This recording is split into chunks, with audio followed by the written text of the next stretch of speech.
ഈശോ മിശിഹായ്ക്ക് സ്തുതിയായിരിക്കട്ടെ. Smile and start your day with Jesus ഈ പ്രോഗ്രാമിലേക്ക് നിങ്ങളെ സ്നേഹത്തോടെ സ്വാഗതം ചെയ്യുന്നു. ഞാൻ ശ്രീ വർഗീസ് പായിക്കാട്ട്.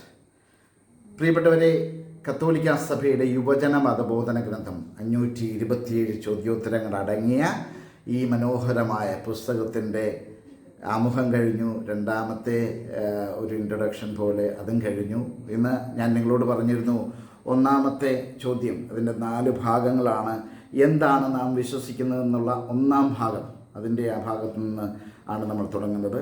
വിശുദ്ധ പൗലോസ്ലീഹ തിമോത്തിയോസുകാർക്ക് എഴുതിയ 1-ാം ലേഖനം 2-ാം അധ്യായം 4-ാം വാക്യം പറയുന്നത് ഇതാണ്: എല്ലാവരും രക്ഷിക്കപ്പെടണമെന്നും സത്യം അറിയണമെന്നുമാണ് ദൈവം ആഗ്രഹിക്കുന്നത്. എല്ലാവരും, ലോകത്തുള്ള സകല മക്കളും രക്ഷിക്കപ്പെടണം, സത്യം അറിയണം. അതാണ് ദൈവത്തിൻ്റെ ആഗ്രഹം. നമ്മുടെ ആഗ്രഹമല്ല, പക്ഷെ ദൈവത്തിൻ്റെ ആഗ്രഹം എല്ലാവരും രക്ഷിക്കപ്പെടണം, സത്യം അറിയണം. അതിൻ്റെ ഭാഗമായിട്ട് ദൈവമായി ഒരുക്കി തന്ന മനോഹരമായ ഒരു പുസ്തകം നിങ്ങൾ വായിക്കാതിരിക്കാതെ വായിക്കണം. അതിൻ്റെ ഒന്നാമത്തെ ചോദ്യം ഇതാണ്: നാം ഈ ഭൂമിയിലായിരിക്കുന്നത് എന്തുകൊണ്ടാണ് നാം ഈ ഭൂമിയിലായിരിക്കുന്നത്? അതിൻ്റെ ഒരു ഭാഗം ഇതാണ്: നാം ഭൂമിയിലായിരിക്കുന്നത് ദൈവത്തെ അറിയാനും സ്നേഹിക്കാനും അവിടുത്തെ ഇഷ്ടമനുസരിച്ച്, ശ്രദ്ധിക്കണം, അവിടുത്തെ ഇഷ്ടമനുസരിച്ച് നന്മ ചെയ്യാനും ഒരു ദിവസം സ്വർഗത്തിൽ എത്തിച്ചേരാനുമാണ് നമ്മൾ ഈ ഭൂമിയിലായിരിക്കുന്നത്. പ്രിയപ്പെട്ടവരെ, നമ്മളൊക്കെ വരുന്നത്, നമ്മെ സൃഷ്ടിച്ചത് തമ്പുരാനാണ്, ദൈവമാണ് നമ്മെ സൃഷ്ടിച്ചത്. ആ സൃഷ്ടി, അതായത് ഈ ഭൂമിയിൽ സൃഷ്ടിച്ച ഈ ഭൂമിയിലാക്കിയെങ്കിൽ തിരികെ നമ്മൾ ദൈവത്തിൽ എത്തിച്ചേരേണ്ടതുണ്ട്. ഇങ്ങനെയുള്ള ദൈവത്തിൽ നിന്ന് വരുന്നെന്ന് എഴുതിയിരിക്കുകയാണ്. സ്വർഗത്തിലെയും, നാം ദൈവത്തിൽ നിന്ന് വരുന്നു, സ്വർഗത്തിലെയും ഭൂമിയിലെയും സർവ്വ സൗഭാഗ്യങ്ങളും ഒന്നിച്ചുള്ള ദൈവത്തിൽ നിന്ന് വരുന്നത്. ഇനി തിരിച്ചെന്താ സംഭവിക്കുന്നത്? അവിടുത്തെ ശാശ്വതവും അനന്തവുമായ സൗഭാഗ്യത്തിലേക്ക് ദൈവം നമ്മെ പ്രതീക്ഷിക്കുന്നു. ഈ ലോകത്തിലാണ് നമ്മൾ ജീവിക്കുന്നത്.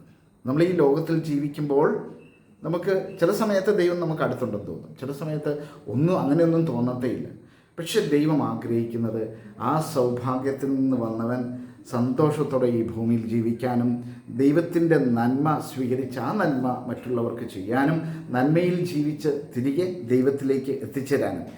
അത് നമ്മൾ വഴി കണ്ടുപിടിക്കേണ്ടത് നമ്മളാണ്. നാം വീട്ടിലേക്കുള്ള വഴി കണ്ടുപിടിക്കുന്നത് ദൈവം സ്വപുത്രനെ, ദൈവത്തിൻ്റെ പുത്രനായ ഈശോ മിശിഹായെ ഈ ഭൂമിയിലേക്ക് നമ്മിലേക്ക് അയച്ചു. അവിടുന്ന് നമ്മെ പാപത്തിൽ നിന്ന്, വളരെ ഇമ്പോർട്ടൻ്റ് ആയിട്ടുള്ളതാണ്, നമ്മെ പാപത്തിൽ നിന്ന്, നമ്മെ തകർക്കുന്ന, നമ്മുടെ ജീവിതം തകർക്കുന്ന ഒന്നാണ് നമ്മുടെ പാപം. അപ്പോൾ പാപത്തിൽ നിന്ന് നമ്മളെ സ്വതന്ത്രരാക്കുന്നത് ഈശോ മിശിഹായാണ്, ഈശോയാണ്.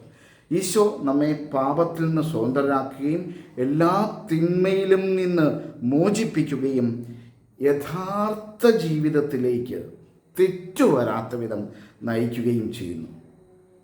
വളരെ മനോഹരമല്ലേ? അതായത് എങ്ങനെ ജീവിക്കണമെന്ന് പഠിപ്പിക്കുന്നത് ഈശോയാണ്. ഈശോയിൽ നിന്നാണ് നാം പഠിക്കേണ്ടത്. അവിടുന്ന് നമ്മെ പാപത്തിൽ നിന്ന് സ്വതന്ത്രരാക്കുന്നു, തെറ്റുവരാത്ത വിധം നാം ജീവിക്കാൻ അവിടുന്ന് നമ്മെ സഹായിക്കുന്നു. കർത്താവ് പറയുന്നുണ്ട്, യോഹന്നാൻ്റെ സുവിശേഷം 14-ാം അധ്യായം 26-ാം വാക്യത്തിൽ ഇപ്രകാരം പറയുന്നുണ്ട്: വഴിയും സത്യവും ജീവനും ആരാണ്? ഈശോയാണ്. വഴിയും സത്യവും ജീവനും ഈശോയാണ്. ആ ഈശോയിലൂടെ സ്വർഗത്തിലേക്കുള്ള വഴി നാം കണ്ടുപിടിക്കണം. യഥാർത്ഥ മനോഹരമായ സന്തോഷപ്രദമായ പാപത്തിൽ നിന്ന് വിട്ടുനിന്ന് ഈശോയിൽ ജീവിക്കുന്ന, ദൈവത്തിൽ, ഈശോ മിശിഹായിൽ ജീവിക്കുന്ന ഒരു വ്യക്തിയായിട്ട് നിങ്ങളും ഞാനും മാറട്ടെ എന്ന് പ്രാർത്ഥിക്കാം. നന്മ ചെയ്ത് ജീവിക്കാനായിട്ട് നമുക്ക് ആഗ്രഹിക്കാം. ഈ ലോകത്തോട് അനുരൂപരാകരുതെന്ന് വചനം പറയുന്നുണ്ട്. ഈ ലോകത്തോടല്ല അനുരൂപരാകേണ്ടത്, മറിച്ച് നന്മ ചെയ്ത് നല്ല വഴിയിലൂടെ സഞ്ചരിച്ച്, ആ വഴി ക്രിസ്തുവാണ്, ക്രിസ്തുവിലൂടെ സഞ്ചരിച്ച് സ്വർഗത്തിൽ എത്തിച്ചേരാൻ ആഗ്രഹിക്കാം. ദൈവം നിങ്ങളെല്ലാവരെയും അനുഗ്രഹിക്കട്ടെ.